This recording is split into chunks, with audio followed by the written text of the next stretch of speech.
Hey, good morning. Thought I'd go over kind of what I do currently when I go out and deliver mail. Just go through beginning to end what I do on a mail route. So if I leave anything out, let me know.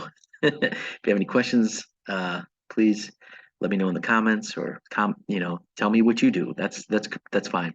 Um, Again, I'm not trying to say everything I do is the right way to do it. Every route is different, every person is different. So you got to kind of do what works for you. But I thought I'd just share this and go from there because it's changed recently, Lately, I've been delivering more out of an LLV in another office, and they don't get I just go on Saturdays. They don't get a whole lot of mail. Usually it's 3 to 4 trays on a Saturday.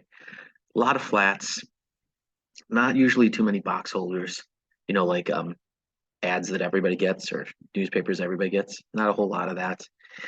Um, and only about uh like a one heaping hamper or one heaping pumpkin, depending on your jargon, of big packages. Quite a few small ones though. Quite a few small ones. Okay, so let's get started on this. So first of all, before I leave home, one thing I do is I print off my parcel sheet. Let's see, the video is not working that well right now. Let me see if my video is working. Okay, right now it is. So parcel sheet, here's what I'm talking about. I've got the street names in order, okay? Kind of like by rows of case. So my case, every case is different, but the cases I've been working on. See, there goes my video. Okay, the cases I've been working on, um, they have what's called carousel, which means you do the whole top row and then the second row and then the third row. You don't go from one shelf to another. Okay. But anyways, so let me see my video work again. Hey, there we go. So I have the top 3 rows on one side, and then I flip it over, and I've got the bottom 3 rows. So I use this. Um, okay, I use this to help me. Uh, that's where I write down my parcel. So I make sure I have that before I leave home. I make sure that I have a fully charged phone, watch, and earbuds. So my I've got my earbuds on my keys. Got to do it here. I've got my watch. Let me see the video work again. Got the smartwatch, just not it's a cheap one, a Maze Fit, um, but it does take care of my uh, it does take care of letting me notifying me if I've got a phone call, stuff like that. Because in the truck you can't always hear. It's nice to have one earbud in or a watch so that you can be notified if you've got a message on your phone. So that's nice. Pack a cooler with drinks and snacks. So you can see down here, I made a video about what I take to the post office. I bring a little cooler.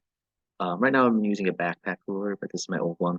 Then I can put my stuff in there. So if I'm wearing sweatpants, I can put my wallet in there. I can put pens in there, all my extra stuff, peach slips, all go in there. So I have it in my cooler because it has that extra pocket, right? Um, all right. Let's see. Dress and prepare for the weather. So whatever you do to do that, if it looks like rain, you might want to have your raincoat. Um, just having what you need, have the right kind of shoes. In the summer, I like to wear, um, summer I like to wear like running shoes because they breathe so well. It's gonna be wet out. I like to wear like a pair of leather shoes so that protects my feet a little bit better. In the winter, I've got these they're called winterized sneakers from Puma. They were pretty expensive. They were under $40, and they've got good grip. I do have to wear some like extra socks with them. I wear some heavy socks, and I use toe warmers, but they're lightweight and they give me good traction. So yeah, you just want to make sure you have all the stuff you need, for the weather. Dress in layers if it's gonna be cold out, because you don't want to be sweating and you don't want to be cold, right? Okay. Driver's license and postal ID. So you want to make sure I've never had an inspector come in, but you need to have those things on you. You need to have your driver's license with you, current, right? And and you need to have your postal ID. Okay. I do have a picture of mine on my phone too. That's what I use to, when I scan in, I just scan on my phone, but it's good to have the physical copy. So I just keep that in my wallet. I used to wear it on a lanyard, but I lost it so many times from getting knocked off the lanyard. So I don't know. So I like to keep in my wallet. If you're at a place, they might require you to have it displayed, but yeah. Okay. And then you need your gas pin if you're going to be driving a USPS vehicle. You want to have your gas pin so that you can use the card to get gas. All right, and then my lap tray. So I made a video about that, my lap tray. So just taking DPS on the side is something I like to do, but it's hard to balance for me to like just balance it in my hand or lay it on my lap. And it's hard for me to read all the way over to the side of the tray. So I like to have a tray that sits right in my lap, so I can just kind of flip through the DPS. I explained it in there, but I flip through the DPS. It just makes it easier for me to manage it. Okay. These are just my videos, but yeah, you can go look at those later. They're on my channel. All right, when I first arrive. Okay, so when I get to the post office, I log into the scanner. You have to do that now with RX. Log into the scanner, and I clock in. You gotta go to your rural scans and clock in. Okay. Right after I do that, I write down my start time on the sheet, and then I go out and check the truck. So you want to get the keys, you want to find out what truck you're using, and go make sure that there's fuel in it, everything works, the horn, the lights, right? Because you don't want to get the truck all loaded up and then find out it doesn't start. So you want to go out and check it and make sure everything's good, okay, before you start doing anything else. Check my holds. So with my parcel sheet, I like to write my holds in red. You know, oh, there goes my camera again. I guess if I move too much, my camera stops working. Check my holds, and then and again, just to make sure that I'm not taking that stuff into the street. Okay, casing. So once I've done all that stuff, I'm ready to start casing. I like to start with the bigger stuff, so newspapers or box holders. If I'm going to case them, those would go in. Sometimes I take that stuff on the side, but if I'm going to case it, it's big, I want it to go in first. Then I do my loose flats. I start with the big stuff in there. If it's really small loose stuff, like a small Bass Pro Shops catalog, like a half catalog, that sort of thing, I might set it to the side, or like checks. I might set those to the side and then work with those later. But yeah, I try to get those loose flats in. And then after that, I put in my ordered flats. Okay. And then after my ordered flats, I might put the small stuff in, right? But yeah, that's kind of the method I go through. So newspapers, loose flats, then my ordered flats. And then I do my loose mail. So you always get some letters that have to be sorted by the clerks, or maybe from the hot case, that sort of thing. Put that loose mail in. Now, at different offices, it goes different ways. Sometimes you have to go get these things. You have to know where to go get them. And sometimes the clerk just brings it right to your case. So it's kind of part of knowing your office. Hot case. So after I do all, after I case all the letters and papers that I want to do, I go to the hot case and get that stuff. I might have to visit that again before I leave, but if there's a bunch of stuff there, I want to get that cased now before I put my spurs in. Okay, and then I like to case my spurs. Here's a little video of me. Let me mute that. And this is one of my videos. You can go watch the whole thing later, but you can see after I put my flats in, and by flats I mean catalogs and news and magazines, that sort of thing, I start putting my spurs in. You can see, even though they don't fit in the slot, I'll just kind of put it right above. I'll slide it in above, and that way, when I'm casing, I can pull it down and put it where it belongs. Okay. Well, excuse me, when I'm casing, but when I'm pulling down, I can do that. All right. So that's my spurs. Let me see if the video will work again. Okay. There you go. All right, so yeah, that's again, you can go check out that video later about me putting in casing spurs, and I kind of explain how I do it. Oh, video's out. But yeah, after I do that, I deal with my DPS. So what I mean by that, with my dealing with my DPS is, I like to take my DPS on the side for most routes. I do 2 different routes right now. On one route, that's what I do. I just kind of go over, check my trays to make sure that everything's in order, that there's nothing weird with it. And then I put it on the cart or on the truck, and then I pumpkin to take out to the vehicle, and that's it, right? There's another route that I do where there's apartments. And so for that one, what I'll do is I'll kind of look at the DPS, make sure everything's good again, but then I'll also grab out the chunks that go to the apartments and kind of put that in with the apartments, because those apartments I have to dismount. And so I just put it in a bucket and kind of sort it out with the flats later. So that's kind of a different thing with that apartment is, like I said, normally I just take my DPS on the side, but I will grab up the chunks that go to the apartment, put it in the buckets with the things I'm going to deliver there. Okay. All right. Moving on, pulling down. So after I got all that stuff cased, my spurs, everything, what I do is uh, I put all my flats and spurs in hard waffle trays. So these little plastic trays like this down here, see a picture of it. And here's a video of me doing that. Again, this is a video you can look up. March 29th, 2022 is what it's called. It's on my channel. You can see I'm pulling this stuff down into the case. At the end, let me scroll to the end here. There we go. Okay. Oops. Boom. Anyways, after that, I secure the full tray with a bungee cord. So after everything's in there, I'll grab a bungee cord, and that's what I'm doing there. Just put it over the top, and then it's ready to go. And the reason I do that is because when you do put in spurs with flats, the nice thing is the tray is lighter, but some of these spurs, they're kind of weird shape and they can pop out while you're driving. So having the bungee cord over the top just makes it easier. Less likely that stuff will pop out of your tray, keep it more secure. I've even had trays fall over with the bungee cord on top of them and nothing falls out. So it works really well. Then I check my case for sleepers, just make sure that there's not any letters or postcards that got stuck in the back. If I do, I'll bring that on the side and try to deliver it out on the route.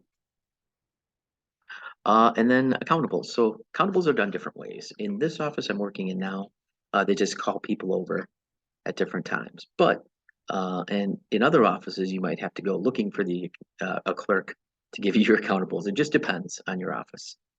But yeah, if I haven't gotten the accountables by now, I will go looking for someone to deal with that. Okay.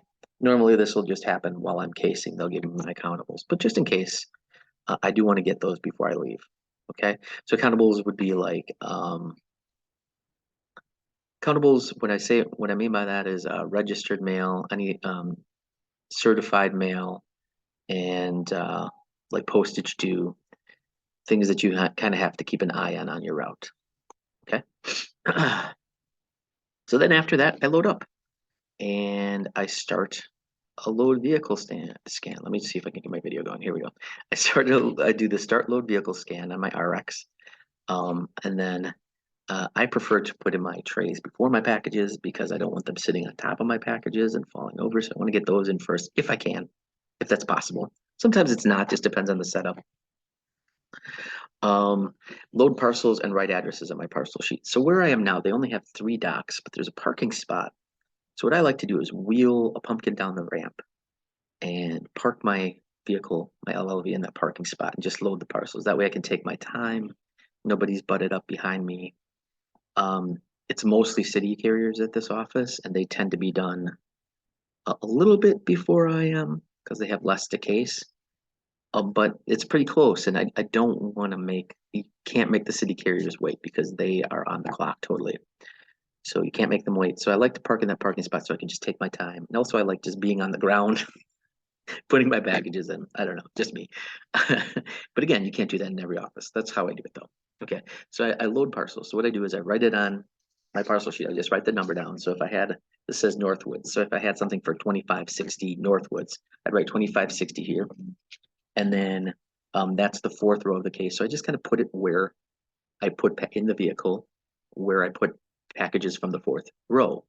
And for me, I put those like right by the tailgate on the floor on the right side of the vehicle, just have a place to put it, right? So I just kind of like, this is what, things from row 1 go up by me, things from row 3 go up on the shelf on the left, things from row 2 go on the floor towards the front of the vehicle. 4 is on the floor in the back of the vehicle, along with any great big ones that won't go anywhere else. That sort of thing. You just have a place where everything goes. Okay. Anyways, so I do that. I write on my parcel sheet, and then after everything's loaded, I hit end load vehicle, right? On my scanner. All right, so departing to route. Got to return my carts, put those back where they belong, which in my case is right next to the case that I've been working at. And then after I return the carts, I take a potty break, use the bathroom before I leave, right? Then I make sure I have my accountables and peach slips. So again, if I hadn't already, if the accountable person, if I couldn't find them, I have to have those before I leave.